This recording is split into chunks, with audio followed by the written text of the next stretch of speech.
You've gone to a retail environment to actually do something. I was there to purchase something or look at something specific. Suddenly, in a matter of seconds, you're asking me to change my plan and listen to you and exit off a threat I can't even see. So unless you've got the line of sight, you can see an aggressive person visually, or you can see a flame or smoke. Naturally, as human beings, they would not respond. They'll say, you're deviating from my plan. And there's a resistance to that change. So ideally, that's why dealing with public or actually managing a crowd does get tricky, and that's where practice comes in.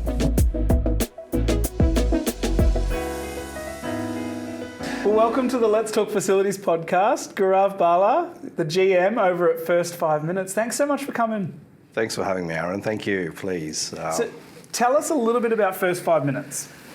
First 5 Minutes is part of actually First 5 Group. So we're actually owned by a parent company, and we've got other organisations like Sky 5 who actually does window cleaning or specialists, and we've got another company called Risk Logic, which is more like a resilience, crisis management, business continuity. Yes. And First 5 Minutes is part of that group. I've been in the industry 40 years.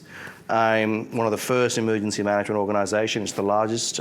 We've got 50 plus consultants. Wow. We are considered the technical experts, basically, when it comes to emergency management. So, I've been in the business 40 plus years. We do majority of the key organisations or the players out there in the industry. We service something close to majority. I'll not put a percentage there, but majority of the organisations. Yeah, wow. And you're also the chairperson of New South Wales FMA. By all means, yes, please, yes, I am. Sorry, I'm not going to, but yeah, so I sit with the committee, help with the New South Wales Facilities Management Association. We run events, more around professional development as well, or key areas or topics. Yep. We've got a few other events coming in as well, so by all means, happy to chat about those ones. Yeah, fantastic. Well, I think I'm excited to chat with you a lot about this emergency management stuff. I know, I live very close to a shopping centre that's had a lot of incidents in the news in the last few months. I think 4 in the space of a couple of weeks. And my son is terrified. He doesn't want to go to the shopping centre. Anytime we suggest, let's go to the shops. No, I don't want to go. So I'm interested in hearing a little bit so I can take home some news to him that, hey, it's all under control. Gaurav's got it under control. But tell us, what got you interested in this space? I mean, it's pretty, it would be a pretty interesting industry to be in. I think I was first introduced to this around 20 odd years. It's been 20 years in the emergency management and risk space, so that's where my background comes from. Yeah. And it was a couple of things happening. Where I used to work for, got introduced as a warden. What do you do when this emergency occurs? And you're like, you put on the hat. Yeah, basically that's where it all started. Yeah. And somehow I actually fell into emergency management industry, where it was more of a broader risk management industry, but the niche which I kind of picked up was the emergency management space. Now, you spoke about shopping centre, certain incidents. Now that it's kind of thing which is happening quite often nowadays. We are getting a lot of our clients asking questions, facility managers going, geez, what are we supposed to do? A shopping centre has got a lot of, public in and out, Do we actually close the shopping centre, let everyone go? Or we lock down and actually just, wait for the emergency services to come and actually handle it. So ideally, there are different things or different response to a different emergency. Yeah. I can imagine those more public spaces like sporting grounds and shopping centres are very different in the way they would have to handle emergencies than, say, a commercial office tower, which would again be different to a school which has children involved. Yeah. They'd all have very different matrix on how to manage things, right? Yeah. Like a commercial building, majority in the CBD are around like a high rise, you're most likely to get an emergency where you've been actually asked to actually lock down the building. Something's happened around the corner, a major accident, you're near a train station, something's happened there, or there's an incident in a building around you. Yes. And the emergency services will come and actually say, by the way, we would like you to lock the building down. Yes. Because there's something happening externally in the public space. Yeah, so Yes. that's more likely, you know, and the building or the facility needs to know how to actually properly lock down. If it's something serious enough, you know, lights off, away from windows, take a, you know, like a safe place, you know, keep yourself secure till the all clear is happening. So that's more for a, you know, you can actually get your fire alarms there as well. They're all different types of emergency. Could be anything, to be honest. Yeah. But when you talk about a shopping centre, locking down a shopping centre is a very different process because... Imagine it's just impossible almost, right? So it all comes back to training, preparing, planning. And that's where the whole framework of emergency planning comes in. Yeah. So you plan, which is called an emergency plan, you know, you put your things, you put your procedures, what you're supposed to do, and then you practice. Your tenants in shopping centres, you know, we do a lot of training in shopping centres.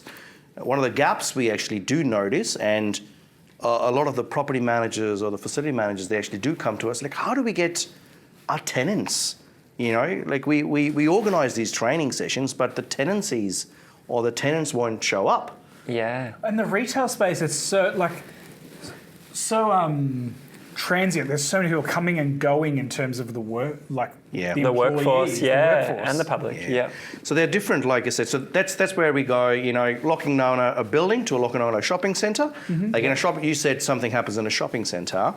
The training normally, what we advise and how we plan for is that you see there's a code or there's a certain message which comes across. You go, yep, I know what to do. You look at your patrons, you get them into the tenancy and you put the shutters down, turn the lights off and you wait. That comes with practice. So ideally the gap is if the tenants, like the person on the retail floor, if they're not trained, they wouldn't know on the day what to do. No. And the emergency it's like a 16-year-old kid, right? Like who works there. Exactly. On minimum wage. Yeah, true. Yeah. So emergencies go by the seconds, you know, that's the reason. Like the organisation, we work for first 5 minutes.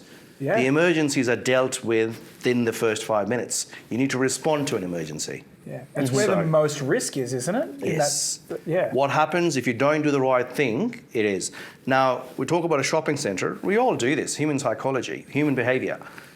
You'll probably notice this. You go into a shopping centre where you park your car and the exit you come from, you basically always go back the same route. Yeah. In the event of an emergency, people do that. Really? So you will, the likelihood of saying, okay, I need to evacuate, you will not evacuate from the nearest exit. They tend to actually go from the exit that they came in. They came Retrace from. their steps. Wow. Now you could be going closer to where the emergency or the trigger is, basically. Yeah. It could be a fire, or it could be an aggressive person or something. Yeah. But that's human behaviour. In the state of panic, when we are not thinking and we haven't practiced or planned, we tend to go back to what we do.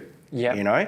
Now at that time, we should have trained personnel like security team or the tenants or a warden team to saying, hang on guys, please don't go that side. We want you to walk this way.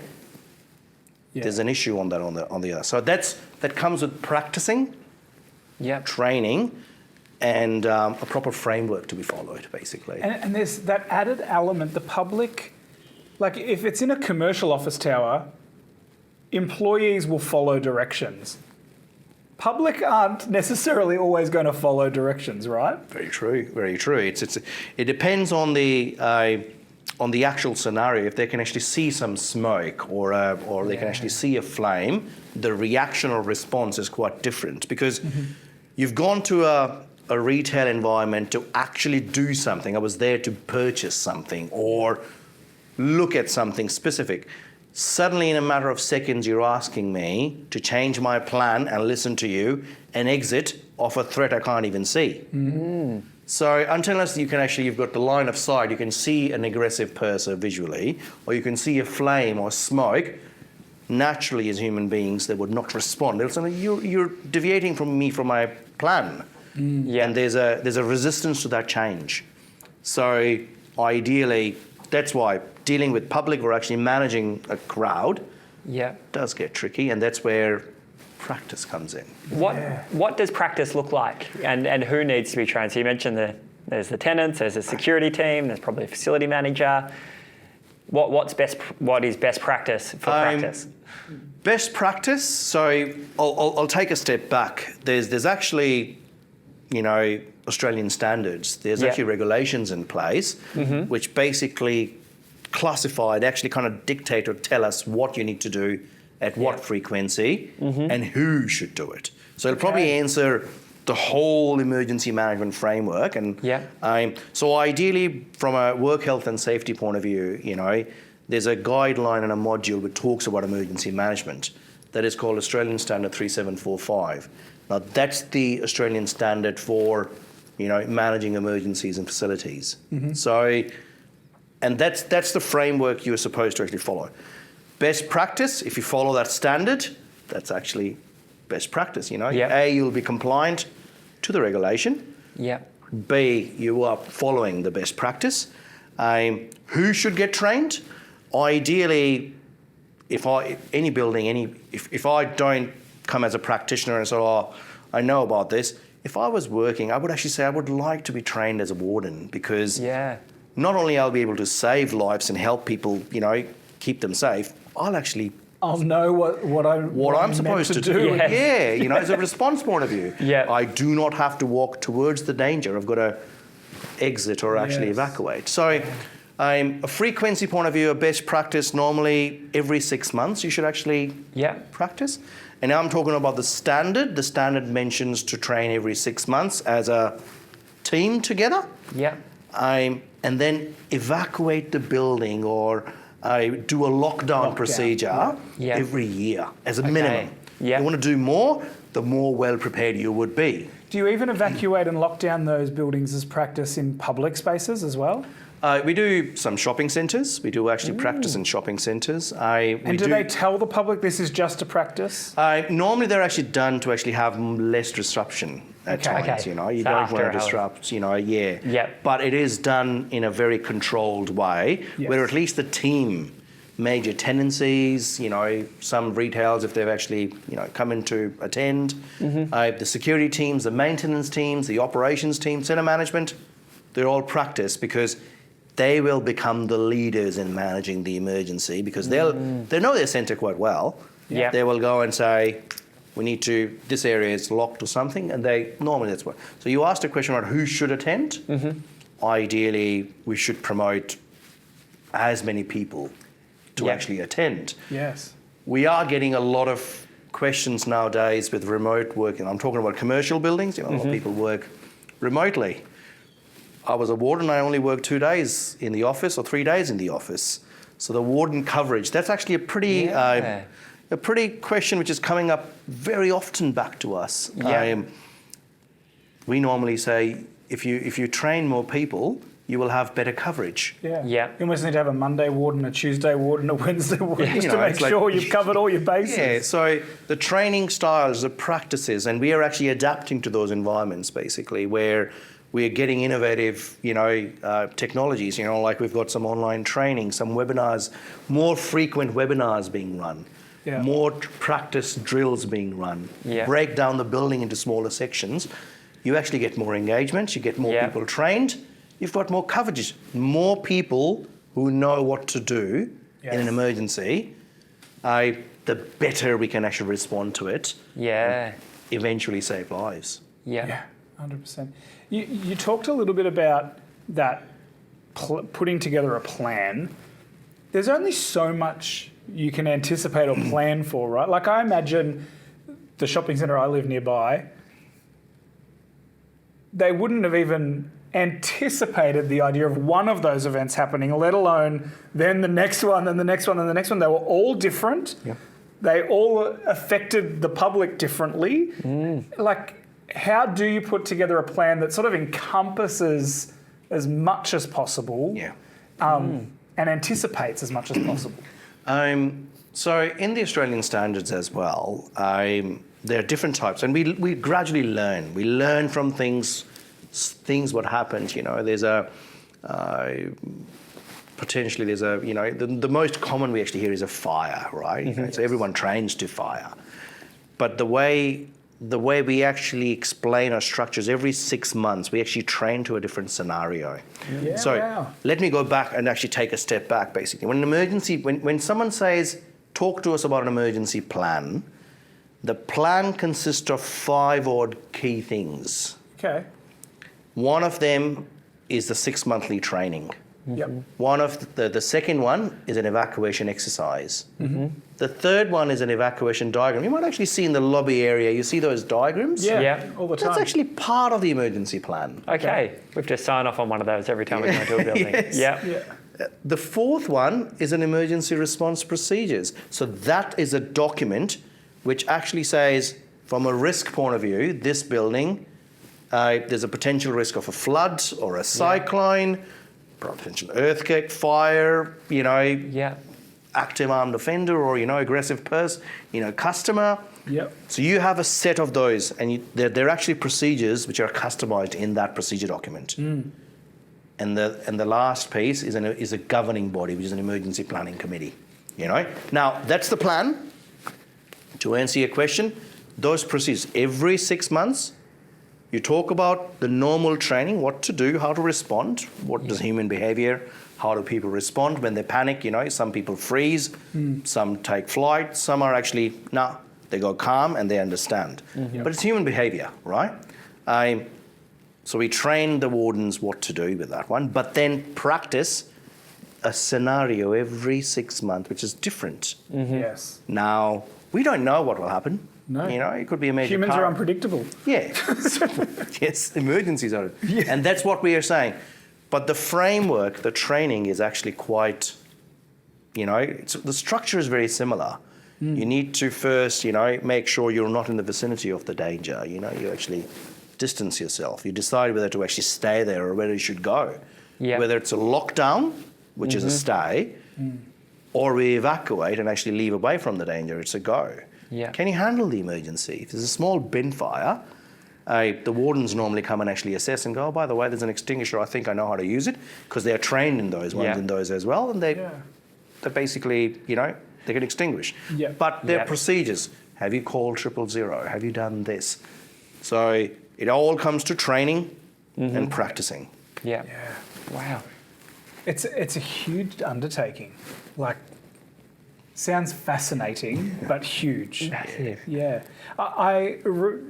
Recently in the States, in New York City, BlackRock had the armed gunman walk in, and you saw photos of people in their offices barricading themselves in and talking about how many lives they potentially saved by piling the furniture up on that doorway. Yeah.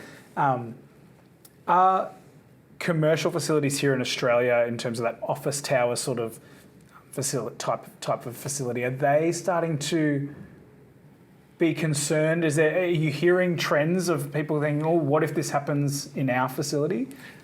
We do get a lot of these questions, mostly around the retail precincts, our shopping centres, marketplaces, We're getting more of those ones, more often. Yep. And I hope you understand, once something, like you actually mentioned in the shopping centre, there have been 4 events or incidents in quite a short time, right? Yes. The tenants or the people who are actually visiting those centres, you're in a state of heightened alertness. If even something light happens, you would actually respond or react to it. You know what I mean? And that's normal. Everyone would actually do. To answer your question, commercially, commercial buildings in Australia are quite well, placed. They're quite past to even get through the gates. Yes, from a security point of view, from a security aspect, we're up there. Australian standards when it comes to leading the way. We are. From an emergency management point of view, we are. Our practices, our standards, how we train, it's regarded quite well, basically. Yeah, so fantastic. The threat level has gone up. It was basically the latest release which came out. It actually upped the threat level. However, we're still much better planned. What we do need to with the change of work in environments, working flexible environments and everything, that's a bit of a thing that commercial buildings are adapting to. Yes. And ideally, we are actually responding. So from a training point of view, we've actually adapted the way we train. We are saying, normally train more people, more webinars, more people know what to do. We've got technology. In the past, all days we used to have a fire tray and, used to extinguisher and you used to extinguish it. We use VR flame kits, put a goggles on, you know what to do. Yep. That's making people more engaging as well. So, I want to try that. Yeah, I want to get on the VR. Yeah, But at the event of an emergency, a small, when they go, I know what to do, because it actually mimics the extinguisher. Yeah. But what I'm trying to say is, so we have to adapt our training ways and the change environments as well. And then some of the processes change, rather actually, we don't know. Where there's a floor where you should be 20 people, there are only 3. So the way you actually would search and sweep, in the event if there's a bomb threat or there's something like that, you search the area. Those practices are changing and we are adapting to those ones. But we are, the only gap we've got to get is more tenant engagement. Tenancies or retail tenancies or it's a commercial, if they participate more, it will eventually help them save their lives and someone else's life tomorrow as well. I remember when I worked for a tech company on a sales team years ago in a skyscraper in Melbourne, and they had a fire alarm go off and they were evacuating the building. We were told, anyone who was on a live demo call, just stay, it's just a procedure, just stay. And so tenants don't actively engage with all the procedures they should be. Yeah. In the commercial spaces. And it comes down from taking the stuff seriously, like if it's an emergency, even if it's a drill or a practice, if you're committed, the leaders are committed as well, everyone follows because yes, it's a drill today, but it can be an actual event on the day. Yeah. And you don't want to be and then too you won't late. know what to do. Yes, so you just plan for it, practice, and, you would know when that occurs what to do. How can FMs, have you seen any really good FMs find some ways to engage more of their tenants? I will actually use an example. It's a current example, a client of ours, by all means, I'll not talk about who they are, but it's a shopping centre to actually get their tenants more engaged and actually participate in this training. They actually book their cinema halls.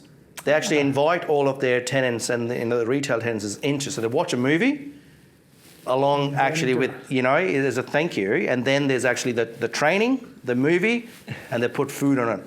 And they've got what an incentive. Yeah. It is basically, the turnout is massive. Yeah. And it's 3/4 of the way through the movie, the fire goes off. Get out. But that is a very different way of approaching it. Yeah. It's wow. It was very innovative. We're very excited to be a part of that one.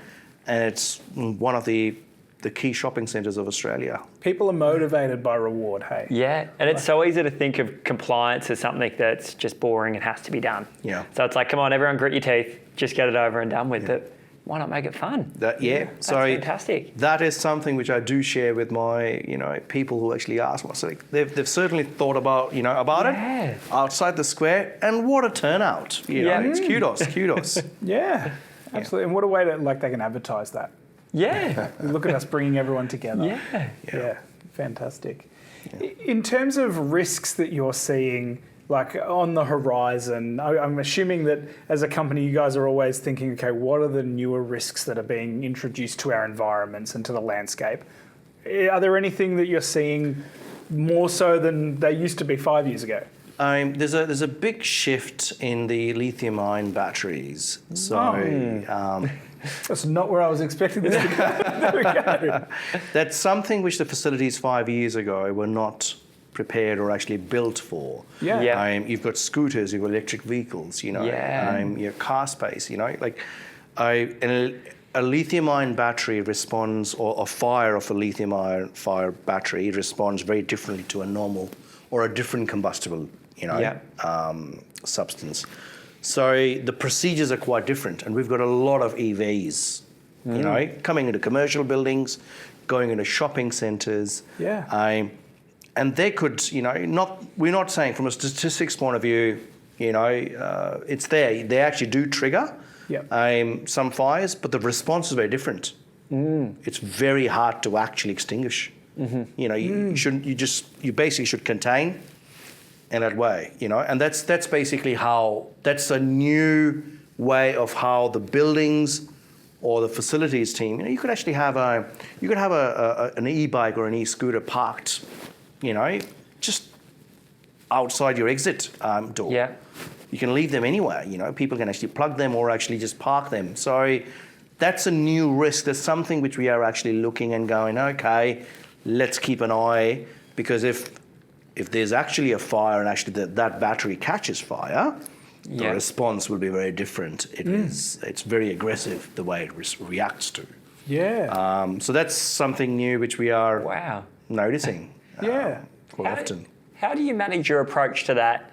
Because you could obviously go the extreme of let's just ban all e-bikes from being parked at exits, which isn't practical, but that's what some people advocate. How do you balance hitting the in-between? From an exit point of view, you should not have anything in those exits. Yeah. So that's a compliance requirement. So ideally, even if it's a small box, it could be a trip hazard. Yeah. The last thing you want is 2,000 or 500 people evacuating, someone trips, you can't evacuate effectively. But if there's an exit door and there's e-bikes parked here or there, or you've got too many EVs in your car park as well, it's just constant kind of monitoring and actually kind of education to, if it's a tenant or someone working in the building saying, by the way, it's a safety risk, And in 15, 20 years, maybe 80, 90% will be EVs. So we've got to anticipate, right? That's going to change. Exactly. So that's something which is fairly new. We've done a lot of research in it. We've tailored our response plans to it. Yeah. So when we train to the topic of EV or responding to an EV fire or a lithium battery fire, it's a very different procedure, and that's where we have to adapt. So that's. Have we had many lithium battery fires in Australia? Yes, we've had a few. Oh, okay. Yeah. There was something I was head in the sand over here. No, we have had a few, and we've been, like I said, we've been in close discussions with the New South Wales Brigade as well, and we've had discussions, and how do you respond to those ones? The ideal is you just contain it and just let it go, because there's no actual way to just make sure it doesn't spread beyond that. And so just contain it. That's which is basically it's good to hear that you guys obviously networking with emergency services to find best practice and to anticipate. Is that right? Yes. So when it comes to different types of emergencies, when it comes to fire or EVs, we actually touch base and work quite closely with the brigades, the fire brigades. When it comes to a medical emergency, we actually work very closely because we do a lot of work with healthcare, the industry. So the aged cares, the hospitals, the clinics. And there's a different standard, but we actually work very closely with the paramedics or the first responders, what and how to contain, how to actually make sure your first aiders are available in the emergency and respond to it. How do you contain it? When it comes to active, if there's an aggressive customer or a armed offender or something like that, we actually deal very closely with the police. So different agencies, different, if it's a bushfire emergency, then we're actually dealing with the rural brigades and everything, what they look for, how the bushfire management plans are coming in action. So that's where it actually comes with. So and things like pandemics, like COVID, are they something that you guys have to anticipate now? Future pandemic risks and stuff like that? Yeah, well, yes, like a lockdown. When you talk about a lockdown of a building and a lockdown of a city. Yeah. Right? So it's like, it's logistics basically, in, out, what do? You can't movement. So we had to when you talk about the pandemic, we had to transition. All the training used to be face to face. Yeah. Like, geez, but there was still some skeleton workforce coming in. Yeah. We could not travel to those buildings, so we had to adapt very quickly. Yeah. But when it comes to a pandemic preparation, that's where you actually delve into the realm where our sister company RiskLogic does work. Okay. Is around, it's a business continuity. We need to keep the businesses running Yes. where probably a facility is not accessible, or we can't go to the office. Yeah. How do we keep the business or the processes happening? Or the emergency is so large that it's a critical incident where your board is actually getting involved, the media is getting involved. So it forms part of resilience. So resilience is an emergency will start. Now, if the emergency you can manage, contain, the emergency services can respond, great. But it's a large enough emergency, it's considered like a critical incident, Yep. which could trigger your leadership, your crisis management team. So that's where our RiskLogic team comes in place. And if the incident is that big that you can't enter your building, your city, or certain parameters, that's where business continuity comes in, where the banks still need to operate. Yeah. The businesses still need to operate. Yeah. There's a People certain... still need to get their groceries, even on a personal level. Like Yeah. people, That's life goes on. Yeah, that's where the larger emergency plans for the city they start getting enacted. There's and that's a different framework completely. Yeah. It just escalates. Yeah. It's just like, it's beyond me. And so many individual pieces that you need to get right. Yeah. Wow. And I can understand why you need to have 50 plus consultants working in your team, because there's just so many, it's such a vast and broad landscape. Yeah, so we look at, when we look at our teams, basically, we look at people who specialize in certain types of risks. Then there is, someone who's come from mostly are from emergency services, because they actually bring those experiences and we can plan properly. And that's the reason why we're quite selective in the people we actually bring on board. But you can't plan for an emergency, but you can prepare, plan, when that occurs, what to do and how to manage it. Yes. That's why it's called emergency management. We can't contain. Yes. No, you can't stop an emergency from happening, but you can manage what happens. Yeah. In a risk framework point of view, like there's wider risk. Now, emergency management is just one type of risk, right? So if you look at work health and safety or a property risk point of view, you've got working at heights, you've got confined spaces. That's a risk. Yeah. Someone trapped in a confined space could be an emergency. We don't know. So there's a procedure. And anything to do with the risk point of view, and that's something what we also do is you look at your traffic management plans. If you have a good traffic management plan, the risk of having a traffic accident reduces, right? So you're actually managing a risk. You're actually making sure that emergency cause from a traffic accident doesn't occur. So it's planning before that. Look at hazardous materials. You don't put certain chemicals together, or you've got a proper data sheet. There are multiple things you look at. Cooling towers, any emergency. That's a wider emergency risk framework. Under work health and safety it comes as well. So that's where property risk, or working at heights and everything. But emergency management, or something like whether your extinguishers are maintained properly or not, whether your fire hydrants are okay, they're working, they're being tested properly. That's actually managing the risk of fire. Yeah. Right. So emergency occurs because of an incident, which can happen because of any factor, inside the building or external. And that's where these frameworks actually come in. How do you work with FMs, and what would you say to FMs, the little steps that they could put in place now to make sure that they're staying on top of risks, so that if an emergency does break out, they're protected? Because I can imagine if an emergency breaks out, all eyes are then on them, and everything's gone through with a fine-tooth comb. Was this risk properly dealt with in the lead up? Was this risk? So how can they take some little steps to check whether their risks are looked after and they're on top of things? My general recommendation is two aspects. If it's to do with an emergency, my general recommendation to the FMs is, I'm an ex-FM, so I could not stay on top of, everything. No. So you need someone to actually come and actually have a look. Hey, this is my building. What are the risks? Just give me a checklist. And that's where the property risk comes in, right? Yeah. So ideally, an auditor comes in, they looks at every potential risk your building could be exposed to, and they say how well you're prepared, whether you need this to be sorted or you've got something in place for this or not. And that's how, so that's a very quick and easy checklist from a third party saying, hey, I'm an expert. I know all the different types of risks. I've assessed your building. I think you're weak here.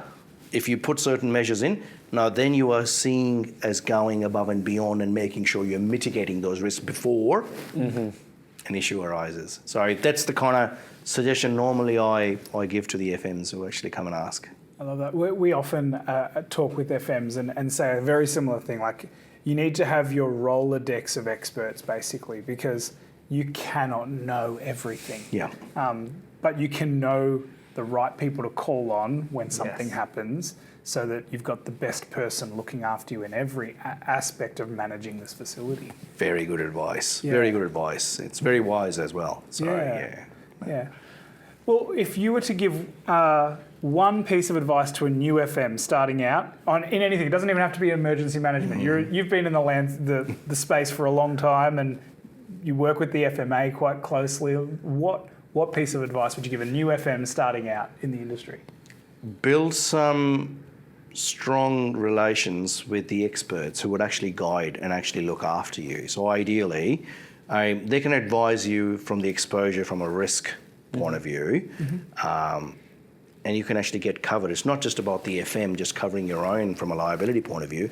It's the organisation they actually work for and the owner of that building as well. So eventually, learn from the frameworks and look at, just be, close to your risk expert, the auditor, and they'll basically guide you where to actually focus and stay on top of.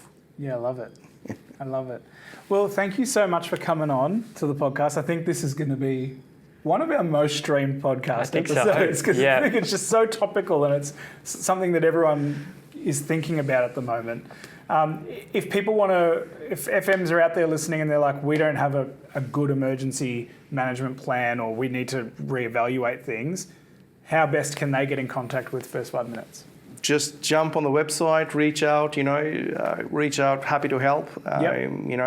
Happy to have my contact details as well. Yeah. It's not about just doing business. Wherever we can actually help or we can actually guide, it's actually sharing that knowledge as well. If there's a new FM or an existing FM, they want to actually have a chat as well. We are very happy to actually help out. Well, fantastic. Thank you so much for coming on the podcast. Please. Thank you very much. Thanks for having me. Thank you.